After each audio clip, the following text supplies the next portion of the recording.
celými plochami dlaně, dále na jedné straně tření vytíráním přes ruku, totéž na druhé polovině.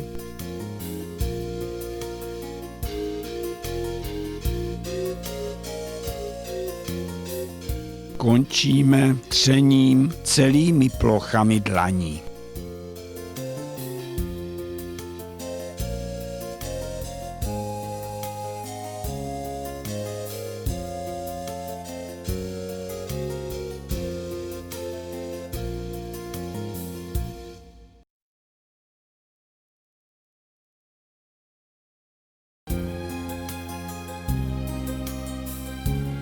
Masáž hrudníku začínáme třením celými plochami dlaní, vyhýbáme se u mužů prsním bradavkám, u žen celým prsům.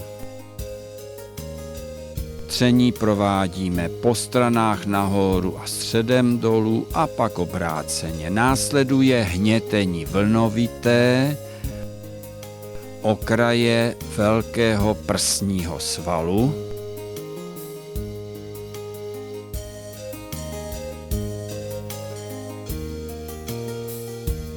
Dále stlačováním hrudníku při výdechu, a to na své straně, abychom využili váhy našeho těla. Stlačujeme na jednu nebo na dvě doby. Následuje roztírání částí dlaně po celé vzdálenější polovině hrudníku.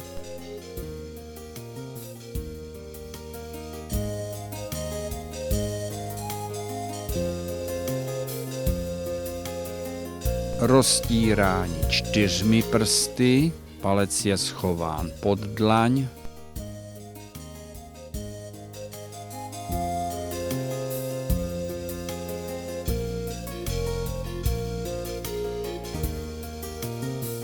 Roztírání 8 prsty, zase všechny prsty jsou stlačovány na střed.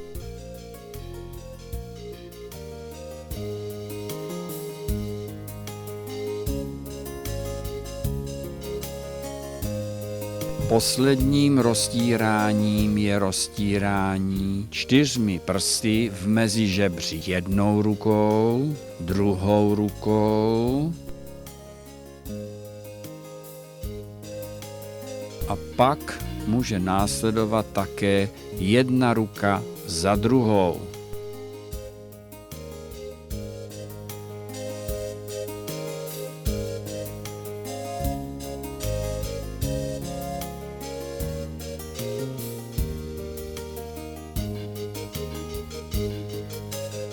Tepání nejprve tleskáním celými plochami dlaní, dále pleskáním polouzavřenými dlaněmi, dále smetáním konečky prstů a nad velkým okrajem prsního svalu vějířovité tepání, kolmo na průběh svalu.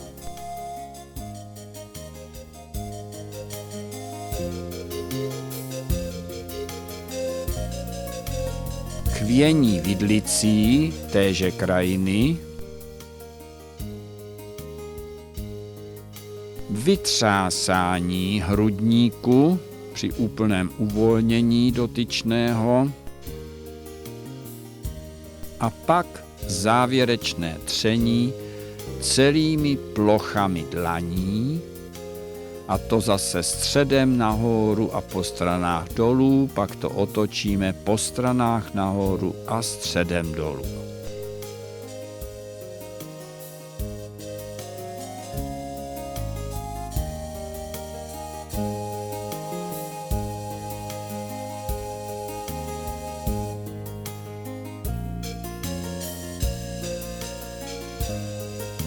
Pro masáž břicha potřebujeme mít pokrčené dolní končetiny. Hmaty provádíme ve směru hodinových ručiček. Nejprve celou plochou dlaně, potom hřbetem ruky.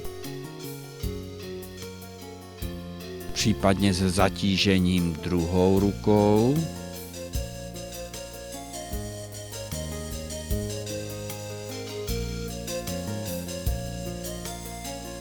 A třetím hmatem je tření obtahováním na 4 doby, to znamená hřbety nahoru, dlaně dolů, hřbety do stran a dlaněmi na střed.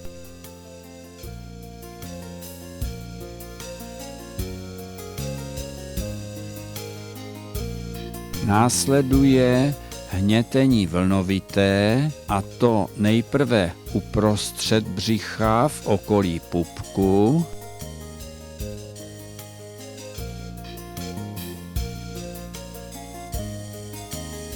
později na jednom boku břišní krajiny,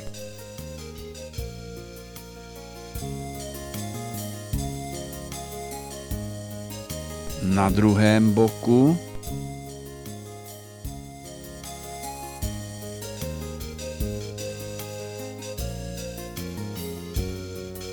pak provádíme hnětení vlnovité celého břicha a zúžujeme celou tuto krajinu.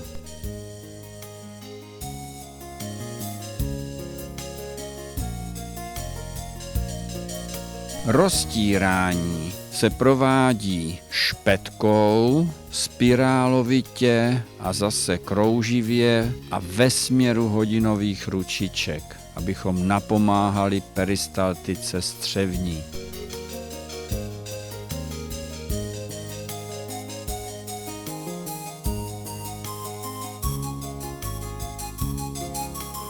Tepání smetáním po celé ploše břišní krajiny.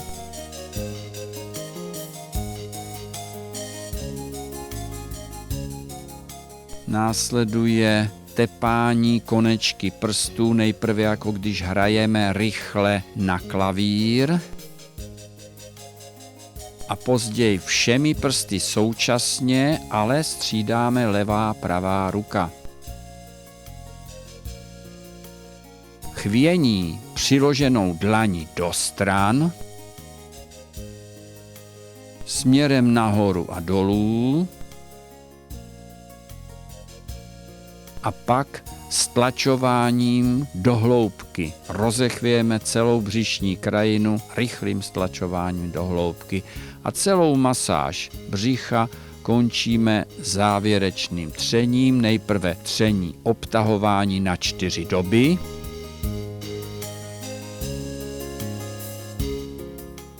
dále tření hřbetem ruky, lžícovitě upravenou, případně zatíženou druhou končetinou.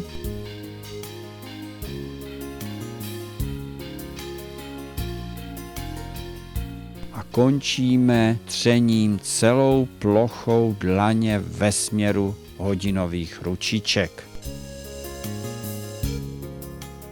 Nakonec obě dvě krajiny, jak hrudník, tak břicho, třeme celými plochami dlaní, středem těla nahoru, po stranách dolů, pak to můžeme také obrátit.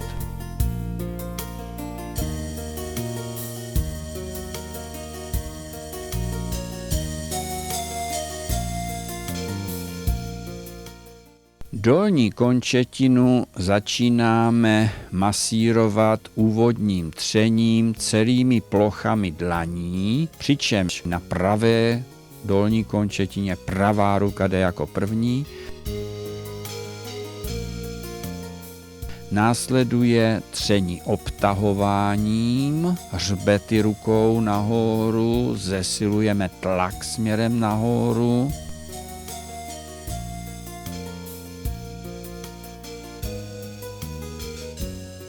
Dále si podložíme prsty druhou rukou a začínáme masáž chodidla třením obtahováním, hřbetem ruky nahoru a dlaní dolů. Následuje roztírání částí dlaně, nejprve prsty a pak celého chodidla, včetně paty.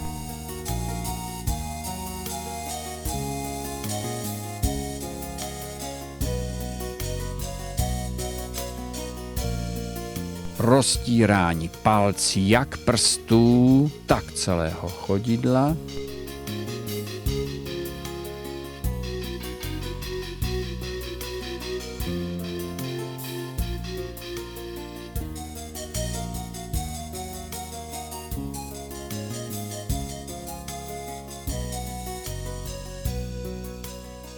A konečně roztírání pěstí.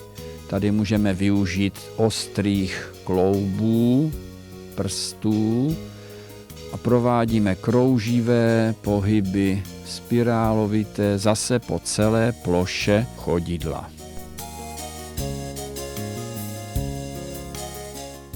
Další masáž se týká Achillovy šlachy. Nejprve nůžkový hmat, nemasírující ruka je opřená loktem o stůl.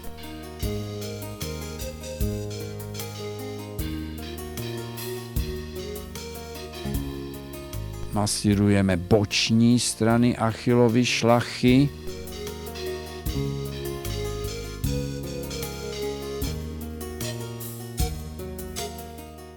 Následuje masáž kolíbkovým hmatem. Dolní končetina je opřena o rameno nebo o prsa.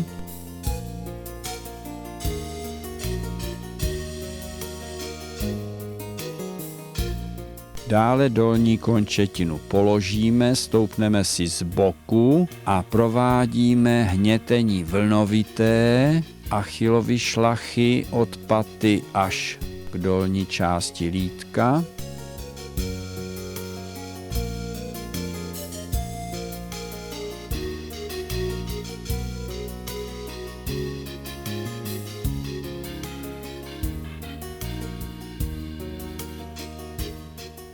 Stoupneme si k patě a palci šikmo proti sobě střídavě provádíme opět hnětení vlnovité Achillovy šlachy.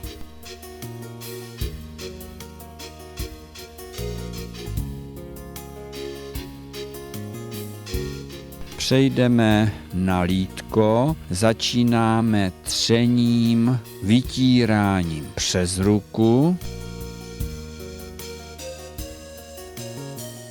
Zesilujeme tlak směrem nahoru, jak se svalstvo rozšiřuje. Následuje hnětení uchopováním a odtahováním.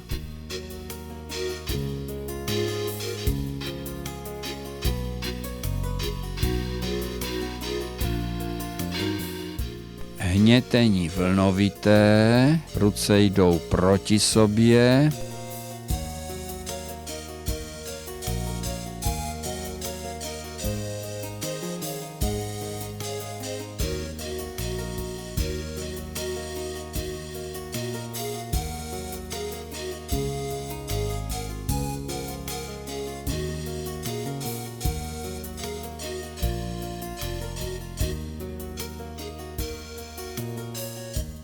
Následuje hnětení finské, všemi roztaženými prsty nadzvedneme svalstvo od spodiny a palci do toho provádíme jak spirály, tak potom také oběma palci takový slalom.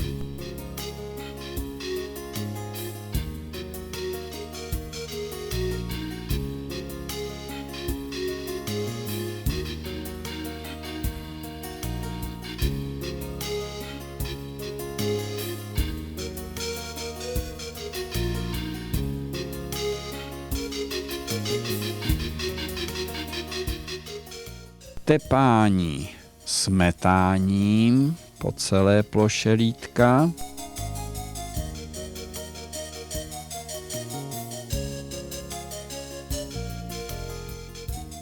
Tepání vějířovité, jak na středu, tak na bočních stranách. Chvění při ohnutí v koleně rozechvějeme vidlicí mezi palcem a ostatními prsty. Přejdeme na krajinu stehna, První je tření vytírání přes ruku.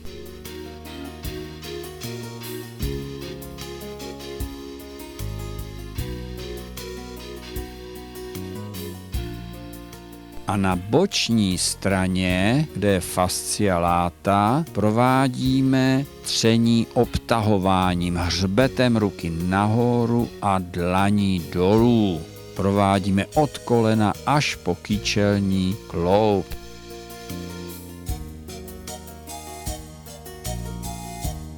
Následuje hnětení uchopováním a odtahováním.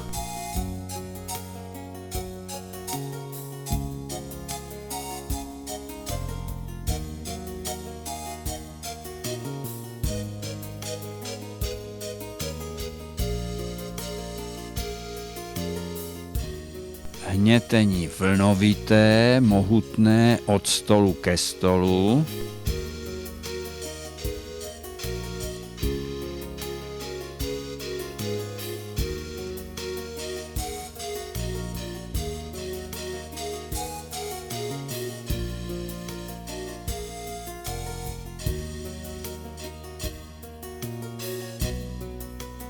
Dále hnětení finské. Opět oba dva způsoby, jak palci nejprve spirály,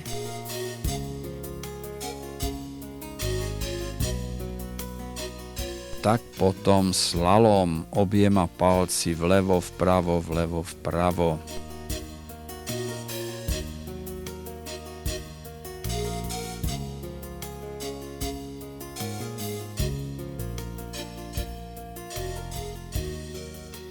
Na zevní straně, poněvadž tam jde o plochý sval, provádíme roztírání částí dlaně, zase od kolenního kloubu až po kloub kyčelní.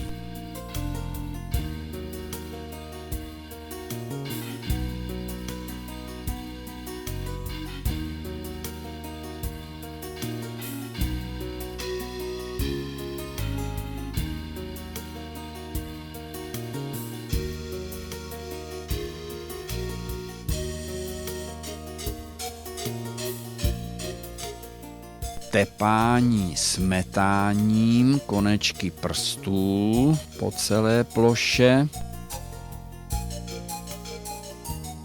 A je zde více svaloviny, také tepání sekáním. Při ohnutí v kolenním kloubu chvění vidlicí do stran.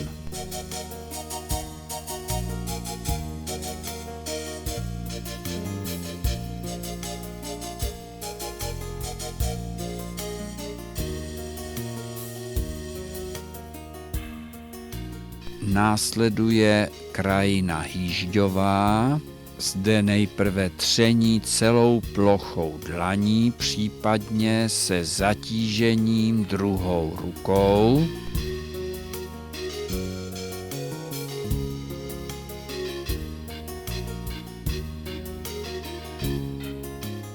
Hnětení vlnovité do hloubky po celé ploše.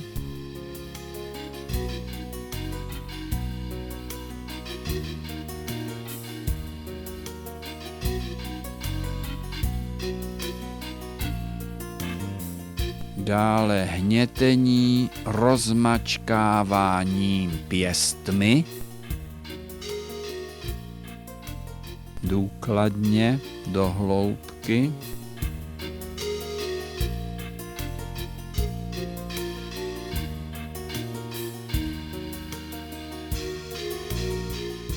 A roztírání 8 prsty, kdy se snažíme zajíždět jakoby pod tu vrstvu svalů, krouživě, spirálovitě.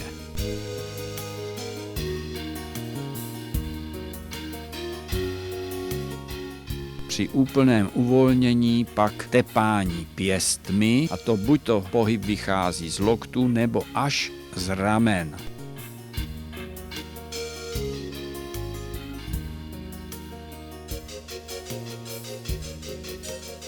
při ohnutí v koleni opět chvění vidlicí do stran.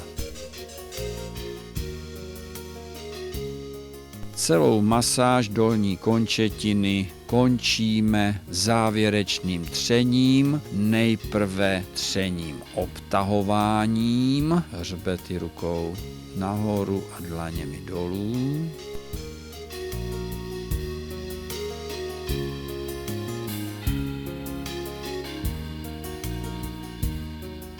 Pak oběma dlaněmi, kdy zevní ruka jde jako první.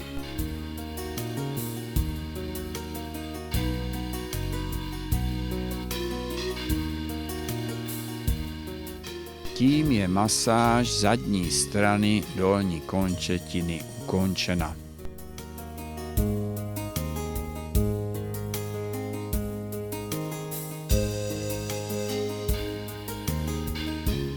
Dolní končetinu zepředu začínáme lehkým třením celými plochami dlaní, které zesilujeme až nad kolenem. Na berci jen lehce.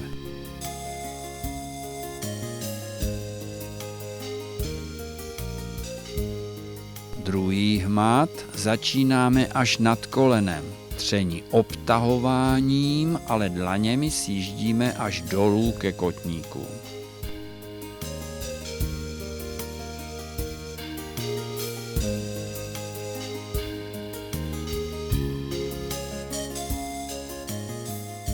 Roztírání prstů a nártu částí dlaně, přičemž nemasírující ruka podkládá prsty, což je velmi důležité.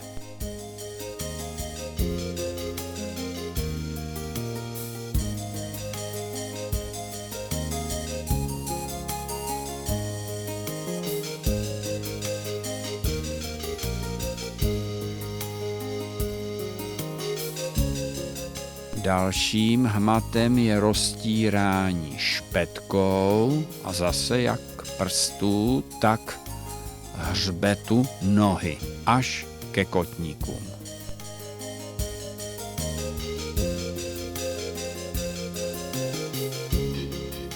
Následuje roztírání oběma palci, zase jak prstů, které se snažíme vyrovnávat, tak také nártu, a to jak spirálovitě, tak posléze tahy směrem nahoru a dolů. Přejdeme na krajinu kotníku, je to kloub, čili roztírání částí dlaně.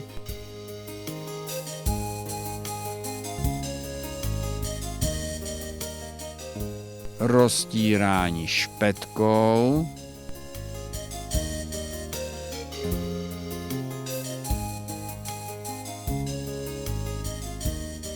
A roztírání oběma palci, nejlépe osmičkovým hmatem, jedním i druhým směrem.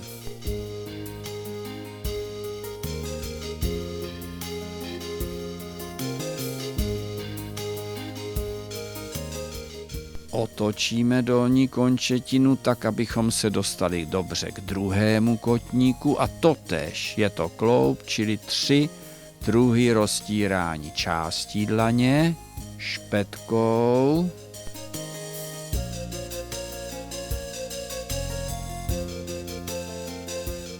a konečně oběma palci osmičkový hmat.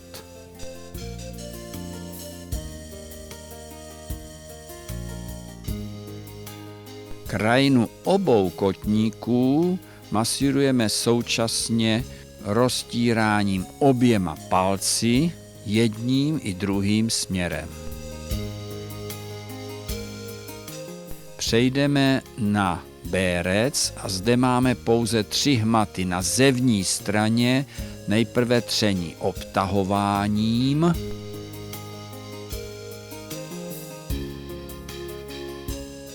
dále roztírání částí dlaně, snažíme se provádět zesíleně od té kosti holení zevně.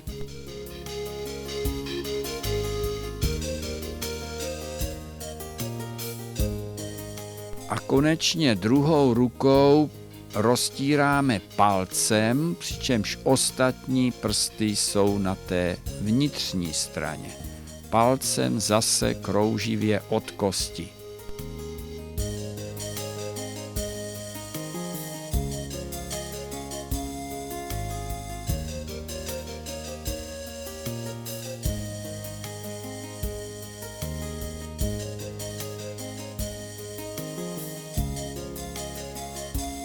Kolenní kloub rovněž masírujeme roztíráním nejprve částí dlaně, zesíleně hlavně na té zevní a vnitřní straně, kde jsou ty postranní vazy kolení.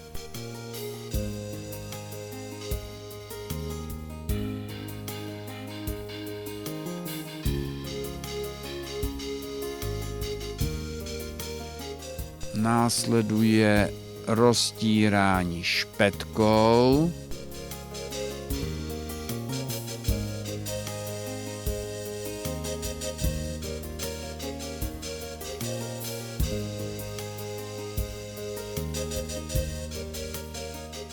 Oběma palci, včetně osmičkového hmatu.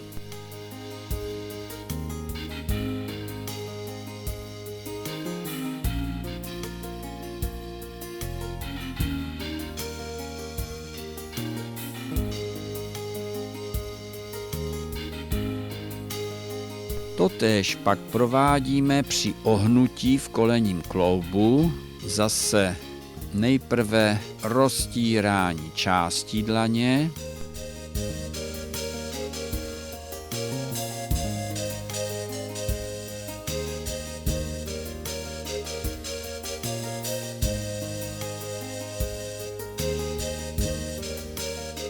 dále roztírání špetkou,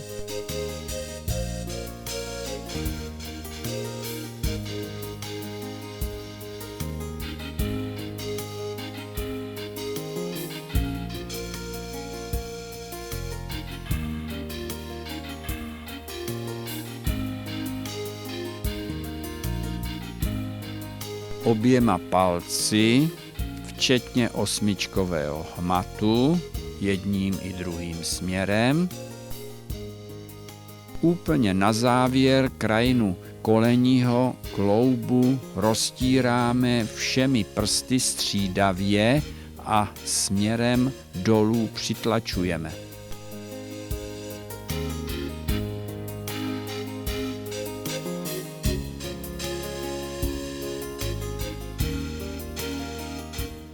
Přecházíme na přední stranu stehna, tření vytíráním přes ruku.